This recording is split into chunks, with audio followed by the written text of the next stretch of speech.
Okay, so last time हम लोगों ने जो है सैटेलाइट्स के बारे में इन जनरल बात की थी, लेकिन आज के सेशन में हम लोग अब शुरू करने वाले हैं एक स्पेसिफिक सैटेलाइट से जो कि हम लोग बचपन से देखते आए हैं। अरे भाई चंदा मामा, मतलब मून, राइट। मून जो है वो अर्थ का एकमात्र सैटेलाइट है, और ये कह सकते हो एकमात्र नेचुरल सैटेलाइट है। ओके, अवर अर्थ है only one satellite, the moon. और जब यहाँ पर ओनली वन सैटेलाइट कहा गया तो मतलब only one natural satellite, of course. The diameter of the moon is about 1/4 of the Earth's diameter. Moon का जो डायमीटर है, डायमीटर समझते हो कि नहीं, आप लोगों ने ऑलरेडी पढ़ रखा होगा। एक सिरे से दूसरे सिरे तक की जो दूरी है, राइट, ऊपर से नीचे लगा लो या फिर इधर से इधर ही आप नाप लो, ठीक है। तो एक एंड से दूसरे एंड के बीच की टोटल चौड़ाई है, तो वो अर्थ का 1/4 है। तो फिर सवाल उठता है कि why does it appear as big as the sun? ये सन की इतना बड़ा क्यों दिखता है? Well, the reason is that because it is closer to us than the sun. वजह यह है कि मून जो है वो सन के कंपैरिजन में हमारे बहुत पास है। It is situated at a distance of about like 384,400 kilometre from the Earth. ये अर्थ जो है 3,84,400 किलोमीटर की दूरी पर है। बहुत पास हो गया ये। सन इसके तुलना में बहुत दूर है हम लोगों से। The moon has no light of its own. जैसे बाकी सभी सैटेलाइट्स के साथ होता है, मून की भी अपनी कोई लाइट नहीं है। What we see as moonlight is actually the sun's light reflected by the moon. Okay?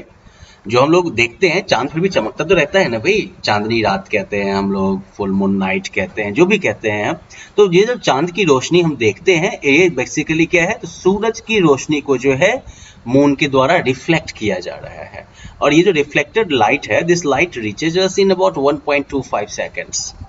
Light जब मोटामोटी 1.25 सेकेंड्स में हमारे पास पहुंच जाती है, right. You already know the speed of light, right, 3 lakh kilometre per second.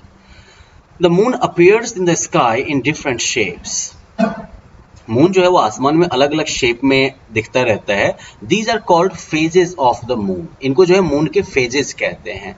When the moon looks like a full disk, it is called full moon और पूर्णिमा। जब moon जो है पूरा का पूरा चमकता रहता है ना, ये, राइट, तो this is called full moon या फिर पूर्णिमा भी इसको कहते हैं। When the side of the moon facing us does not receive sunlight, we cannot see the moon. अब चंद्रमा का वो हिस्सा जो कि मान लो हमारी तरफ है, घुमा हुआ है, और उसको सूरज की रोशनी नहीं मिल रही है अगर, तो फिर उसको हम देख नहीं पाएंगे। इसी को कहते हैं न्यू मून और अमावस्या, ठीक है। तो न्यू मून या अमावस्या, ये आपका न्यू मून वाला फेज हो गया, जहां पर जो साइड हमारी तरफ है, ठीक है, देख रहे हो ना, बिल्कुल एक छोटा सा जो लाइन जैसा है, बस इतना ही आपको हिस्सा जो है चांद का दिखेगा। अदरवाइज जो है बाकी चांद का एरिया जो है, चांद का हिस्सा जो होगा वो डार्क रहेगा हमारी तरफ, क्योंकि उसे सनलाइट नहीं मिल रही है, ठीक है। You can see this changing phases, full moon, waning gibbous, last quarter, then waning crescent, new moon, and then you have got this crescent, then gibbous, चलता रहता है, right? Now the moon makes one revolution around the earth in 27 days and 8 hours. आपको बताया गया था ना कि satellites जो होते हैं वो प्लैनेट का चक्कर लगाते हैं, तो मून जो है ये भी जो है अर्थ का चक्कर लगाती रहती है, और मून को अपना एक चक्कर पूरा करने में जो है 27 डेज और 8 आवर्स का टाइम लगता है। This time period is almost the same as the time it takes to complete one rotation about its axis. और जो 27 डेज और 8 आवर्स का टाइम इसको अर्थ के चारों तरफ चक्कर लगाने में लगता है, उतना ही टाइम जो है इसको अपना एक जो है रोटेशन पूरा करने में, अपनी जगह पर जो लट्टू की तरफ ये नाचती रहती है ना, उस रोटेशन को पूरा करने में भी लगभग इसको जो है उतना ही टाइम लग जाता है। ओके, और यही वजह है कि the same side of the moon is always facing towards अस, ठीक है। और यही वजह है कि मून का एक ही साइड जो है वो हमारी तरफ हमेशा रहता है। We are not able to see the other side of the moon from the earth. हम जो है मून का दूसरा वाला हिस्सा जो होगा वो अर्थ पर से नहीं देख सकते हैं। Now the moon surface is made up of rocks and there is no soil. जैसे हम लोग के यहाँ सॉइल है, इसके ऊपर खेती होती है, तो मून के सरफेस आपको सिर्फ पत्थर मिलेंगे। The mountain peaks, plains and craters make the surface extremely rugged, okay. जो पहाड़ की चोटियां टाइप की होंगी, कुछ मैदान टाइप का भी होगा, कुछ गड्ढे टाइप का होंगे, क्रेटर्स। तो ये सब जो है क्या करते हैं, सरफेस जो अर्थ का, जो मून का जो सरफेस है, इसको काफी रगेड बना देते हैं, काफी ऊबड़ खाबड़ टाइप का बना देते हैं। As a result the reflection of sunlight from every part of the moon surface is not uniform. और चूंकि ये प्लेन सरफेस नहीं है, बहुत ऊबड़ खाबड़ टाइप का सरफेस है, इसीलिए मून के सरफेस के हर एक हिस्से से जो सनलाइट रिफ्लेक्ट होती है वो एक जैसी नहीं होती है। And that is why when if we look at the moon we can see some dark spots on its surface। और यही वजह है कि जब हम मून को देखते हैं तो मून के सरफेस पे कुछ डार्क स्पॉट्स दिखते रहते हैं ना। कुछ लोग बोलते हैं ना कि वो चांद में दाग है। अच्छा हाँ, कोई बात नहीं, सर्फ एक्सेल से धोने की जरूरत नहीं है, वो चांद का सरफेस ही ऐसा है बेचारा कि वो जो है सनलाइट को यूनिफॉर्मली रिफ्लेक्ट नहीं कर पाता, और उस वजह से ये जो है ये स्पॉट्स दिखते हैं आपको। There is no air or water on the moon। Moon पर ना तो हवा है ना ही पानी है। Since the moon has no atmosphere, days are very hot while nights are extremely cold। क्योंकि मून पर कोई एटमॉस्फेयर नहीं है, जैसे हम लोग के यहाँ है ना, कार्बन, ऑक्सीजन, नाइट्रोजन, हाइड्रोजन, ये सब वो मिला के हमारा एटमॉस्फेयर एक बना हुआ है ना, ऐसा कोई एटमॉस्फेयर मून पे नहीं है। और इस वजह से जो है वहाँ पर दिन जो मतलब जो जब वहाँ पर सनलाइट अवेलेबल होगा तो वो वक्त जो होगा काफी जो है गर्म होगा, और रात का वक्त जो होगा, रात के वक्त में जो है काफी ज्यादा ठंड हो जाती है वहां पर। Now, of course, like scientists have sent many spacecraft to the moon to gather more information about it. Okay, and आपसे पूछा गया है, can you name the latest one sent by India? अच्छा, इंडिया ने चंद्रयान वाला मिशन तो किया ही था बीच में। चलो मून वगैरह से तो मिल ही लिए, अब एस्ट्रॉइड्स को भी देख लें। ओके तो ऐसा देखा गया है कि बहुत सारे छोटे सेलेस्टियल बॉडीज हैं which are similar to planets which revolve around the sun in their own elliptical orbits। कुछ ऐसे सेलेस्टियल बॉडीज हैं जो प्लैनेट की तरह ही हैं, छोटे हैं साइज में काफी ज्यादा, और इनके जो है एलिप्टिकल ऑर्बिट्स होती हैं, है ना। जैसे तो बाकी सब प्लैनेट गोल गोल चक्कर लगा रहा होगा, तो ये सब जो है ऐसे करके जो है इधर से आएगा, ऐसे करके चक्कर लगा लेगा अपना, ठीक है। These celestial bodies are called planetoids or asteroids and their orbits lie between the orbits of Mars and Jupiter। Okay इनका जो है इनको जो है प्लैनेटॉइड्स या एस्ट्रॉइड्स भी कहते हैं, और इनका ऑर्बिट जो है वो मार्स और जुपिटर के ऑर्बिट के बीच में रहता है। There are about 40,000 such asteroids.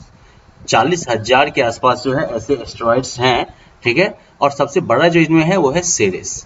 These asteroids are believed to be the fragments of a former planet which exploded after its formation। ये एस्ट्रॉइड्स जो दिखते हैं, सब माना जाता है कि ये जो है कोई पहले कोई प्लैनेट रहा होगा जो बेचारा फट गया होगा, विस्फोट हो गया होगा जिसमें फॉर्मेशन के बाद, बनने के बाद, और उसी के टुकड़े जो हैं वो इन एस्ट्रॉइड्स के फॉर्म में एग्जिस्ट करते हैं। अब एस्ट्रॉइड के बाद फिर मेटेओरॉइड आते हैं। अब आपने नोटिस किया होगा ना, वो आसमान में लोग कहते हैं तारा टूट के गिर रहा है, राइट। अचानक से एक तेज लाइट जो होती है वो बिल्कुल चमकते हुए आसमान में निकलती है और फिर वैनिशेस ऑलमोस्ट इमीडिएटली, तुरंत ही जो गायब हो जाती है। तो लोग इसके बारे में कहते थे ना कि वो क्या कहते हैं, टूटता हुआ तारा है, इसको देख के कुछ भी मांगोगे तो मिल जाएगा वगैरह वगैरह। रियलिटी है कि टूटा हुआ तारा नहीं है, it is actually a burning meteor.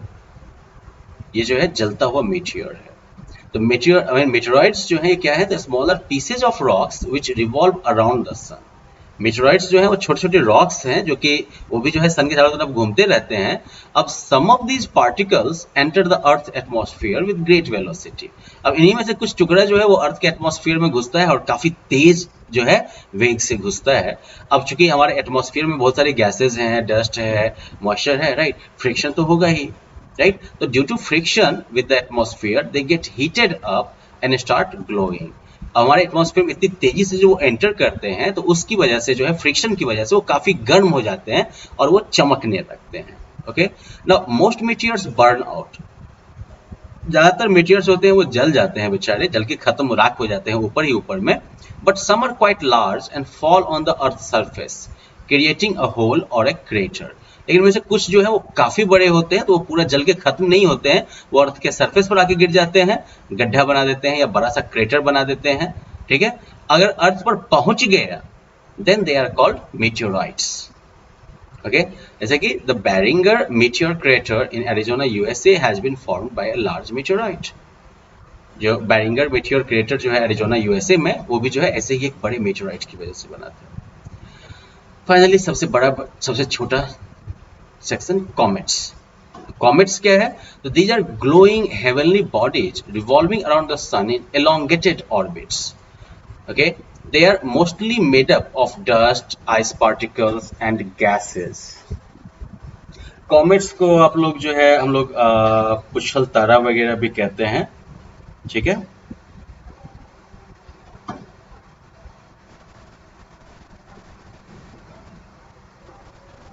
ज्यादातर कॉमेट्स जो होते हैं तो उनमें आप देखिएगा एक हेड होगा, एक न्यूक्लियस होगा और एक टेल होगा।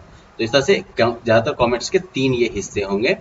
When they approach the sun, the gases get heated up and start glowing. जब वो सन के पास से गुजरते हैं तो जो गैसेस होती हैं उनमें मौजूद वो गर्म हो जाती हैं और वो चमकना शुरू कर देते हैं। तो कॉमेट्स जो है दे कैन बी पीरियोडिकल और नॉन पीरियोडिकल। तो मतलब क्या हो गया? तो पीरियोडिकल वो हो गए, periodical comets can be seen at fixed intervals. इसका एग्जांपल है Halley's comet, it is a good example of it. Okay, periodical comet का it appears after every 76 years. ये जो है हर एक 76 ईयर्स में एक बार जो है दिखता है। इट वाज लास्ट साइटेड इन 1986। तो इमेजिन करो तो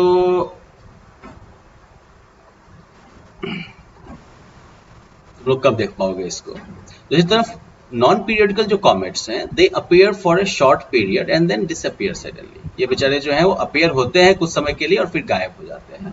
तो एनीवेज लाइक हैलीज कॉमेट डेमोन्स्ट्रेशन, पुच्छल तारा जिसको कहते हैं, ठीक है। तो ये पुच्छल तारा हो गया आपका जिसकी पूंछ निकली रहती है, ठीक है। तो that was about like your stellar bodies and everything. Let us just quickly like recap the whole thing. आसमान में जितने भी ऑब्जेक्ट्स हैं इनको celestial bodies कहते हैं। हमारा सोलर सिस्टम जो है इसमें सन है, 8 planets हैं, उनके सैटेलाइट्स हैं, एस्ट्रॉइड्स हैं, मीटरॉइड्स हैं, सब। और ये सब जो है किस में है? तो जो मिल्की वे नाम की गैलेक्सी है उसके अंदर ये सारा सिस्टम हमारा मौजूद है। सन जो है वो बहुत ही गर्म जलती हुई गैसेस से बना हुआ है और ये अर्थ से जो है 150 मिलियन किलोमीटर दूर है।